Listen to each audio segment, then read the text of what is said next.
समुद्री राक्षस देखता है कि उसकी पाली हुई मछलियां गायब है। वो डर के मारे घबरा जाता है और जल्दी से सारी शरारती मछलियों को इकट्ठा करता है। तभी उसे पता चलता है कि एक मछली कुछ अजीब है।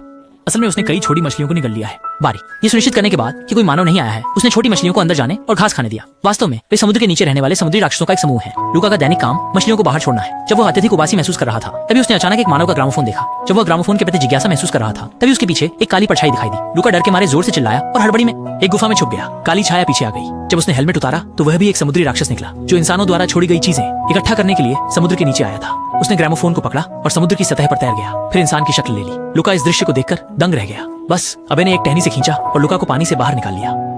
जैसे ही मछली के शल्क गायब हुए, लूका इंसान की तरह बन गया। वह जमीन पर सुंदर दृश्य से आकर्षित हुआ और अबे ने उसे चलना सिखाया। फिर वह उसे अपने जमीन पर रहने वाले स्थान पर ले गया। असल में अबे ने इंसानों द्वारा छोड़ी गई कई चीजें इकट्ठा की थी। उसका सपना था कि वह एक मोटरसाइकिल बनाए और उसे चलाकर दुनिया भर में यात्रा करे। लूका इन नई चीजों से आकर्षित हुआ और उसने अबे के साथ मिलकर एक इलेक्ट्रिक बाइक बनाने का निर्णय लिया। हर दिन जब वह मछलियां छोड़ता था तो एक पत्थर से एक नकली आदमी बनाता था और फिर चुपचाप किनारे पर जाकर अबे के साथ खेलने जाता था।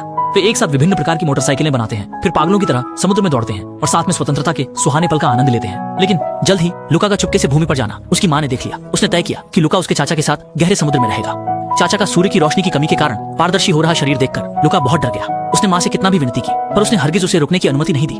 गुस्से में आकर लूका ने घर छोड़कर भाग जाने का फैसला कर लिया। माता पिता को पता न चले, इसलिए लूका और अबे इंसानों के छोटे से कस्बे में रहने आ गए। इसी दौरान एक लाल मोटरसाइकिल वहां आई और दोनों तुरंत उस शानदार वाहन से प्रभावित हो गए। लेकिन मोटरसाइकिल चला रहा लायर बहुत ही बदमाश था और